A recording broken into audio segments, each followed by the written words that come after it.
University and the Department of Communication is pleased to welcome you to a debate on the alcohol policy on campus. My name is Reese Johnson, Senior Communication Major, and I will be your host. The judges for tonight's debate are, from Student Affairs, Julie Saker; from the Department of History and Political Science, Dr. Anthony DeStephanis; Chair of the Communication Department, Denise Shively; Otterbein Freshman Communication Major, Brianna Reed; Otterbein Junior Journalism and Media Communication Major, Justin Jordan. Our debaters for this evening, advocating a change in Otterbein's policy, is Jessica Hinkel. Defending Otterbein's current policy is Mara Daugherty. Here is the format for the debate. Each debater will present a 5-minute constructive speech building their position. Each debater will be given the opportunity to cross-examine their opponent after each constructive speech. Each debater will then have a 3-minute rebuttal speech, with the first speaker giving a 1-minute summation speech at the end. I will be keeping time. Debaters, are you ready? Judges, are you ready? Let's begin.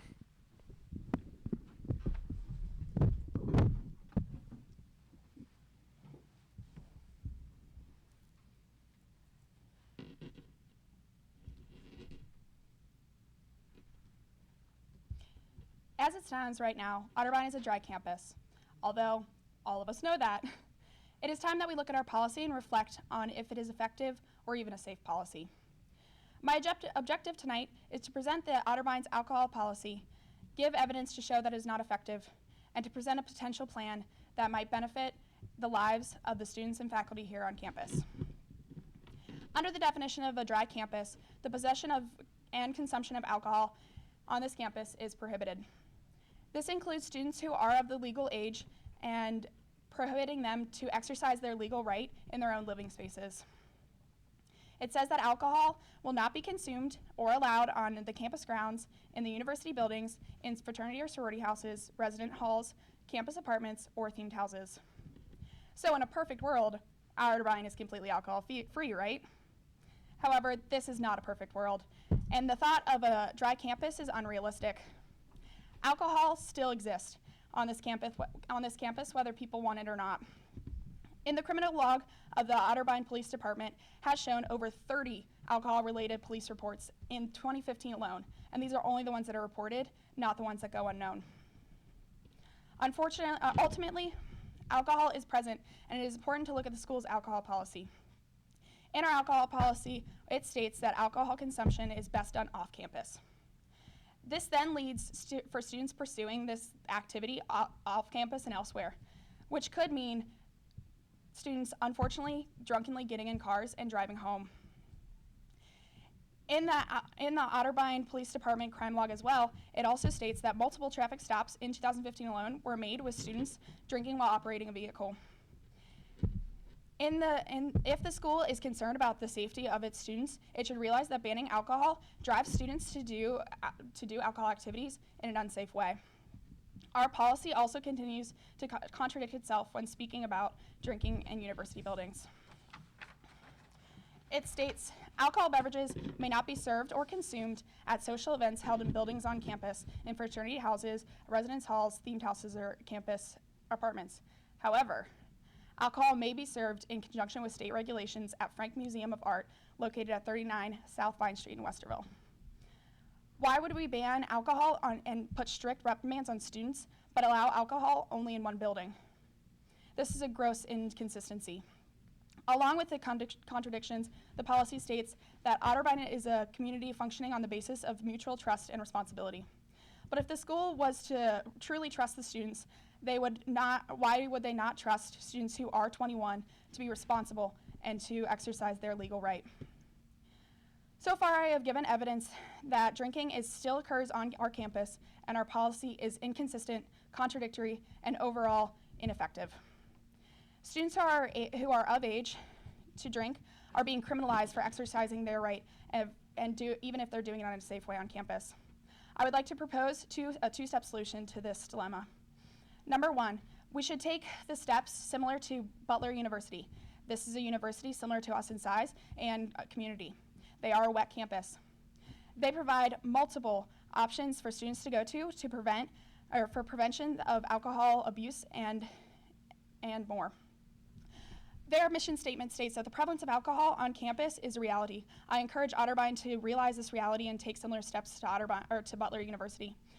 Butler's framework shows that their commitment to education is of overall intervention with numerous health and wellness opportunities in seeking medical attention. Those students who commit against the rules and regulations of the school and the state law still undergo reprimands, and they are put into multiple different programs to help them. My second plan is that within our Where Otterbein Matters program, we should create a banquet hall and bar in our CC building.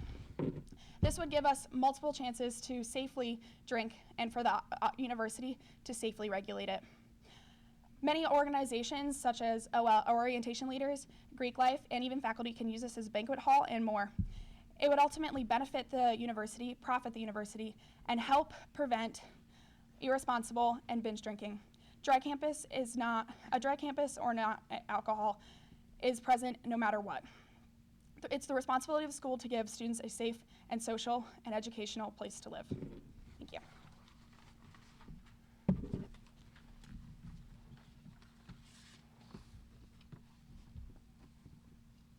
Okay, Jess, I have a few questions for you. Okay. How exactly will alcohol on campus benefit the lives of faculty and students here at Otterbein? A large amount of students and faculty are 21, so giving them the right to legally use their right and drink would ultimately help them. Okay. How exactly are you planning to raise money to build this bar slash banquet hall, and do you really think that Otterbein could afford the initial build and the overall cost of liability? It would honestly benefit the university in the long run, and it would be put into the Where We Stand Matters, where we are raising $50 million. So the works for the raising is already in there. So if you build this bar, are you saying that students would then be allowed to drink anywhere on campus? Students who are 21 or older would still be allowed to drink in this banquet hall and in the residence halls. However, this would not involve underage drinking, and public intoxication is still not allowed. Okay. Well, what's more important, developing social skills or academics here at Otterbein? Both. This is ultimately a place where we all live, and social and academics come in hand in hand. Okay.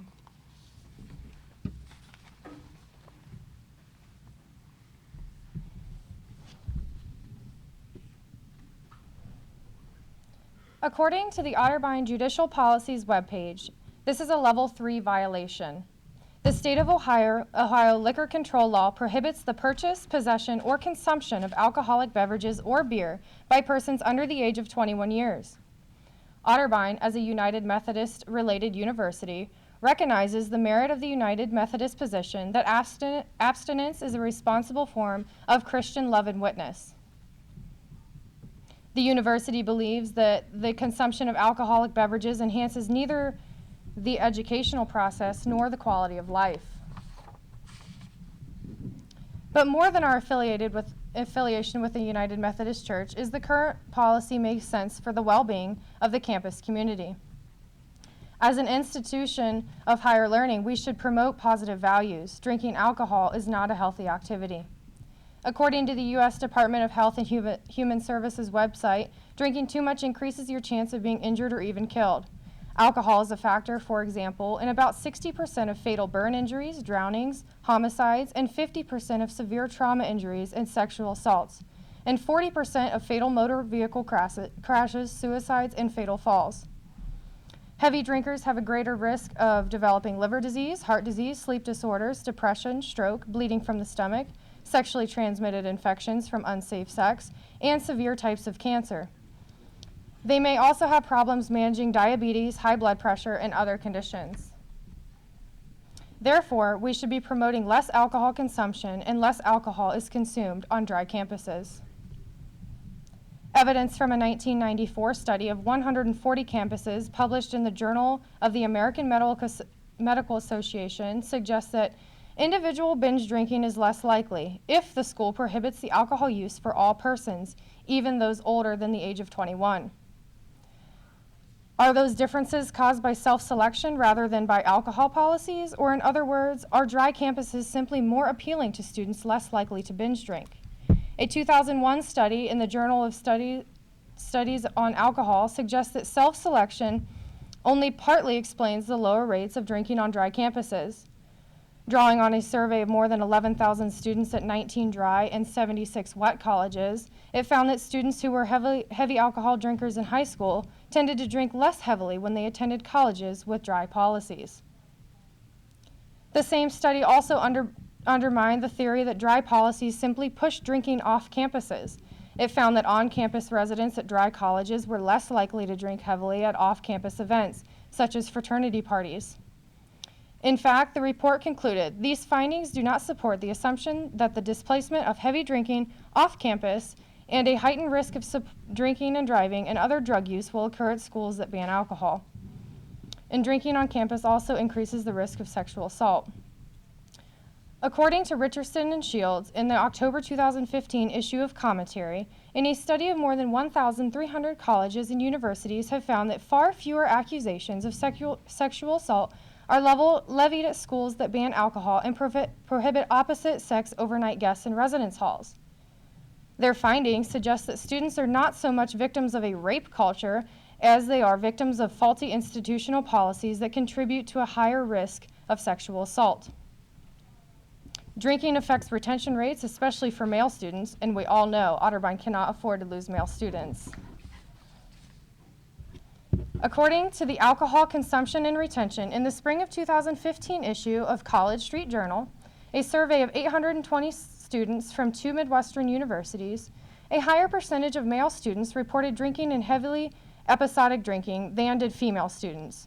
In addition, male students drank and reported more heavily episodic drinking, significantly more than female students at all 4 time points during the semester. Another significant finding was that drinking among first-year male students was found to negatively affect retention. Moreover, heavy episodic drinking episodes among first-year males were also found to negatively impact retention. Implications of the study suggest that a relationship exists between social drinking in first-year male students and retention, as well as heavy episodic drinking in first-year male students and retention. So back in 1847, when Otterbein was founded, the city of Westerville was dry. The citizens then knew the problems associated with alcohol. As an institute of higher learning, we need to continue that tradition so that the students at Otterbein continue to be happy, healthy, and make it all the way to graduation.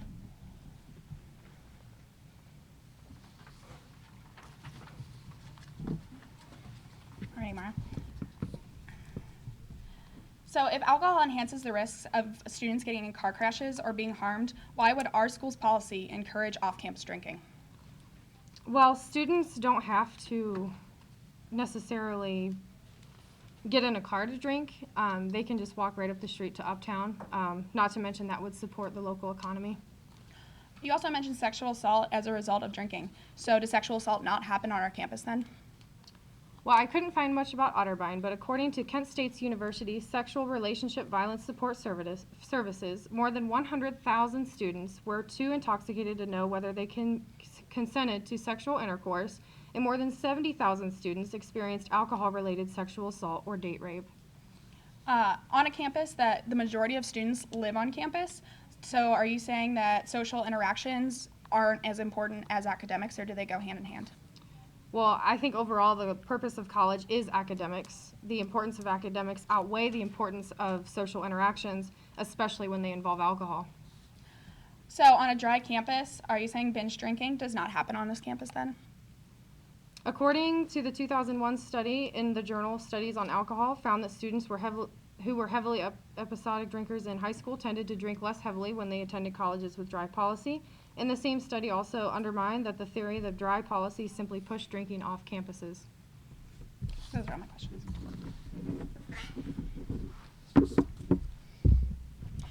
In my rebuttal speech, I'd like to address what an actual wet campus means. There's a large fallacy that with a wet campus, everyone can go ahead and drink up. However, this is not the case. If we were a wet campus, we would still go under the state law and federal laws, so it would still only be 21 and over. Drinking and driving would still not be permitted. Public intoxication would not be permitted. Hosting laws would still be in order. Hosting laws also indicate that if you are in a place and you are over the age of 21 and you have minors in your house drinking, you would go to jail. There is also still the legal alcohol limit. So although alcohol would be present on our campus, there are still rules in place to handle students who would not be able to drink responsibly. Academics are important, but alcohol may not be as bad as anticipated. And a National College Health Assessment Association conducted a research by the American College Health Association in 2009.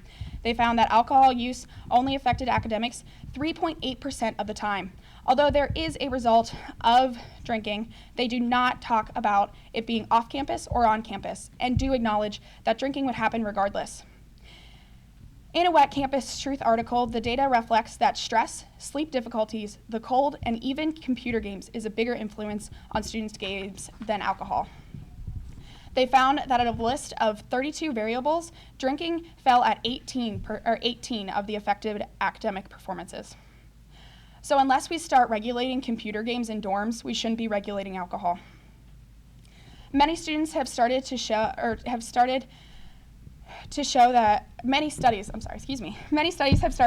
college students are being plagued with stress. In a public agenda study held in 2012, 54% of the former students said that they dropped out of college because of the immense stress. Although academics are important, social interactions help with that stress, and it is imperative that we have those social interactions. Westerville changed from being a dry campus in 2006, and since then we have thrived and prospered. It is time that Otterbein goes along with Westerville, and hand in hand goes Wet as well. Otterbein's mission statement says, Otterbein is an inclusive community dedicated to the education of the whole person. The whole person involves the social interactions and learning to be responsible with alcohol if we so choose. No one is perfect, but Otterbein must begin to trust students and to realize that those who do not drink responsibly will still be punished on a wet campus. Students are more safe when a university is involved, but currently the bans that force students to break the rules in an unsafe way. And I encourage Otterbein to look at our policy and realize that it is inconsistent and ineffective.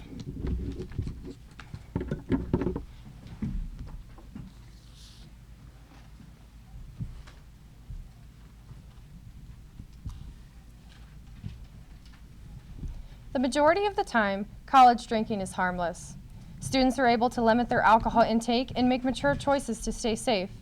But sometimes things just get out of hand. According to the Center for Disease Control, the definition of binge drinking is consuming 4 or more alcoholic beverages for females and 5 or more alcoholic beverages for males. Also reported in the Center for Disease Control's 2009 study on binge drinking is that excessive alcohol is the 3rd leading preventable cause of death in the United States. Miami University here in Ohio stated that in their survey that 85% of sexual assaults were alcohol-related. By allowing alcohol on campus, we make it a much more unsafe environment. There is proof that dry campuses do in fact deter drinking, especially underage, even though it does still sometimes take place. Like Jessica stated earlier, this is not a perfect world. But by keeping Otterbein a dry campus, we would continue to support the local economy. It would help to keep drinking off campus, making it a safer environment here for the students. Like stated earlier, our founding was with the United Methodist Church. Our history here at Otterbein is important. It makes us unique. Not to mention, our goal while attending Otterbein is to get an education and not to get a drink. Also of utmost importance is letting parents feel safe about sending their kids here. Parents of Otterbein students trust the university to provide a safe environment. Don't you think that would be hindered if we were a wet campus? There are minimal exceptions in our policy, such as the Frank Museum allowing to serve alcohol. But this slight exception does not mean that our policy is broken. While having a drink on campus may sound nice, it will ultimately cause much bigger implications. I'm still unsure as to why we need to be able to drink on campus and build a bar when legally at the age of 21, students can enjoy an alcoholic beverage right up the street. Not to mention this bar on campus would open Otterbein to more liability than I believe they want to get involved in. Let's not forget that City Council would have to approve the zoning for this to take place, and local voters would have to approve the sale of alcohol on a college campus right in the middle of their town. Our history of being dry here at Otterbein is so important. Let's not forget the importance of our college educations and take into consideration that drinking is and still should be continued to be prohibited here at Otterbein.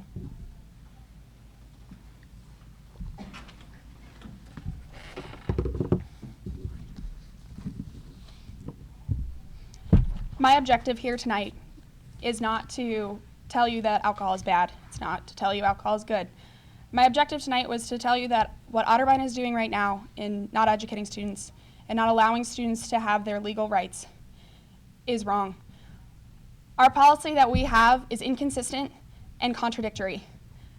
So my objective was to not tell you that alcohol is bad.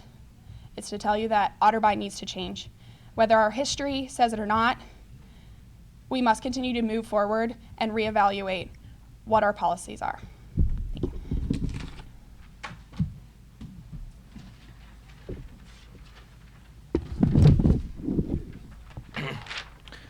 A round of applause for our debaters, please.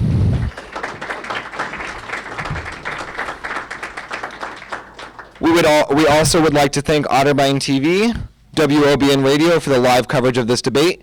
We also thank Kaylin Barnes of the Art Department for the posters promoting this event. Judges, do you have a decision? Should we allow alcohol on campus or remain dry? Please fill up the appropriate card.